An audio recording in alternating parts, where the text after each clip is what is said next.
Assalamualaikum warahmatullahi wabarakatuh. Selamat pagi yang terhormat kepada dosen Bahasa Indonesia Bapak Dadiwara Suarjono, SSNPD, dan teman-teman semua yang saya banggakan. Di sini saya akan mempresentasikan tentang bahasa Indonesia dalam pembangunan bangsa sebagai tugas besar 2 bahasa Indonesia. Dan perkenalkan, nama saya M. Arif Prasetyo W dengan NIM 4117120016. Yang pertama yaitu latar belakang. Bahasa mempunyai fungsi-fungsi tertentu yang digunakan berdasarkan kebutuhan seseorang. Oleh karena dengan menggunakan bahasa, seseorang dapat mengekspresikan dirinya, sehingga fungsi bahasa sangat beragam. Bahasa digunakan sebagai alat untuk berkomunikasi.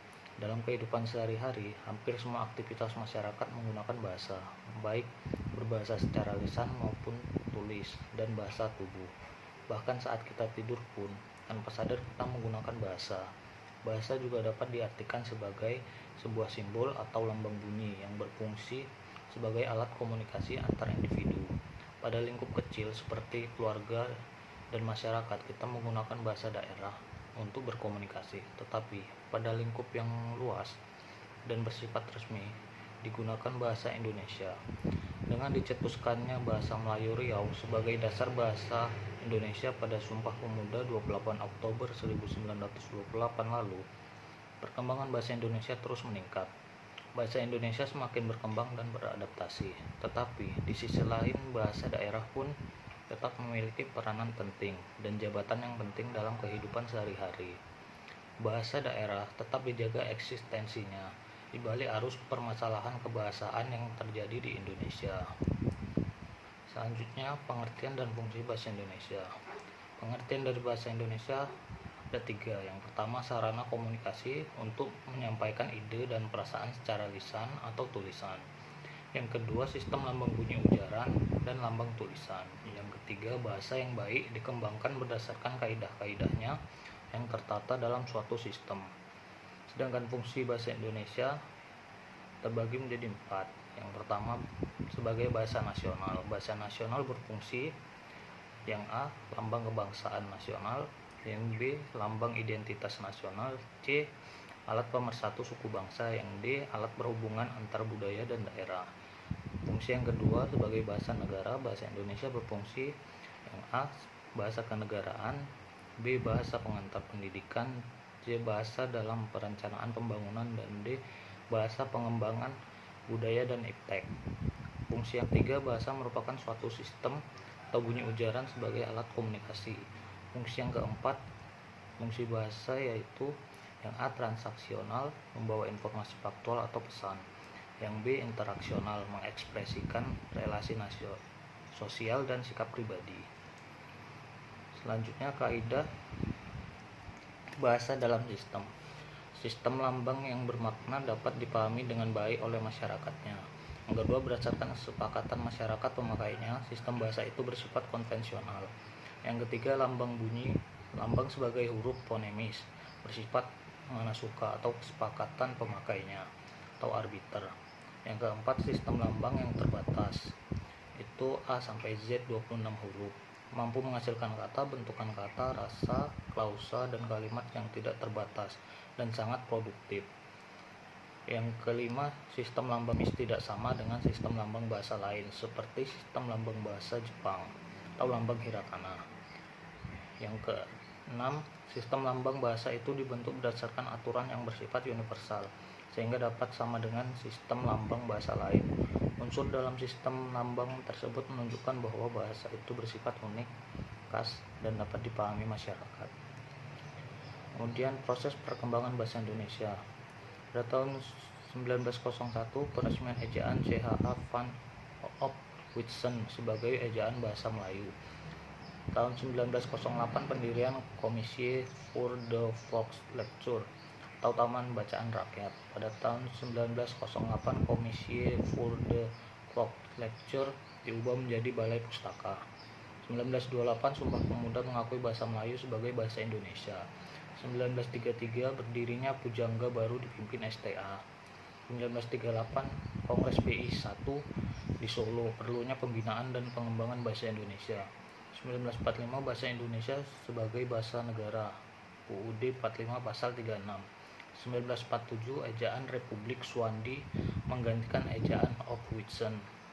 1954 Kongres BI II di Medan.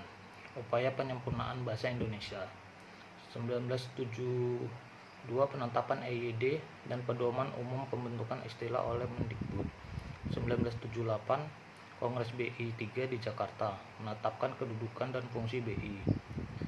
1983 Kongres BI IV di Jakarta kewajiban menggunakan bahasa Indonesia dengan baik dan benar. 1988 Kongres BI V di Jakarta diterbitkannya Kamus Besar Bahasa Indonesia dan Tata Bahasa Baku Bahasa Indonesia. 1993 Kongres BI VI di Jakarta, Pusat Bahasa diusulkan menjadi lembaga bahasa.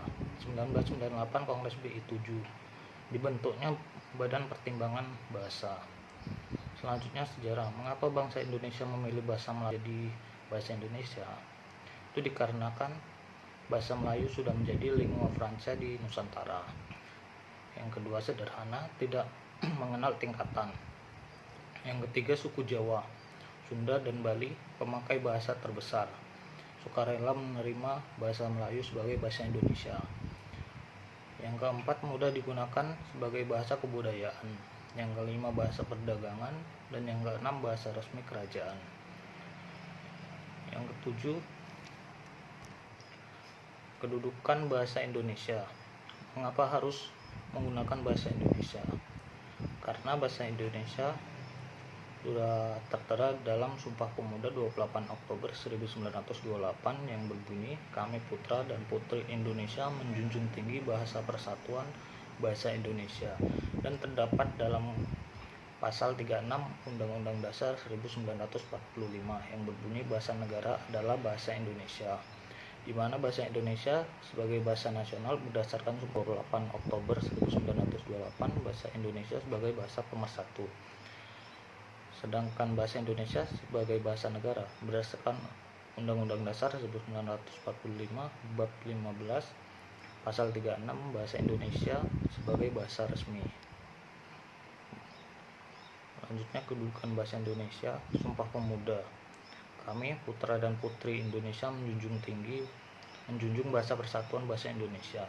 Bahasa Indonesia sebagai bahasa nasional berfungsi sebagai yang pertama lambang kebanggaan, yang kedua identitas nasional, yang ketiga alat perhubungan antar bangsa, dan yang keempat alat pemersatu.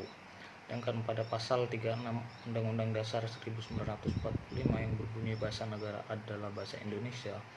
Sebagai bahasa negara, bahasa Indonesia berfungsi yang pertama bahasa resmi kenegaraan, dan yang kedua pengantar dalam dunia pendidikan, yang ketiga alat perhubungan resmi negara, yang keempat alat pengembangan iptek. Selanjutnya kesimpulan dan saran. Kesimpulan, kedudukan dan fungsi bahasa Indonesia di wilayah NKRI adalah sebagai bahasa nasional dan bahasa negara dalam pembangunan bangsa, yakni sebagai perisai pemersatu yang belum pernah dijadikan sumber permasalahan oleh masyarakat pemakainya yang berasal dari berbagai ragam suku daerah. Hal ini terjadi karena bahasa Indonesia mampu menempatkan dirinya sebagai sarana komunikasi yang efektif, berdampingan dan bersama-sama dengan bahasa daerah yang ada di Nusantara dalam mengembangkan dan melancarkan berbagai aspek kehidupan, kebudayaan, termasuk pengembangan bahasa-bahasa daerah.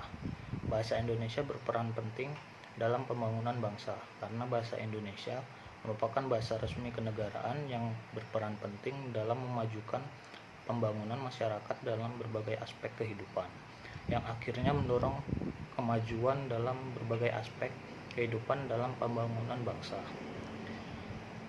Dan saran sebagai kaum bahasa Indonesia agar menjadi bahasa yang dapat mempersatukan berbagai kelompok masyarakat. Hal ini dapat dilakukan dengan mengadakan pembinaan dan pengembangan bahasa Indonesia agar tercapai pemakaian yang cermat, tepat, dan efisien. Sekian presentasi dari saya. Terima kasih. Assalamualaikum warahmatullahi wabarakatuh.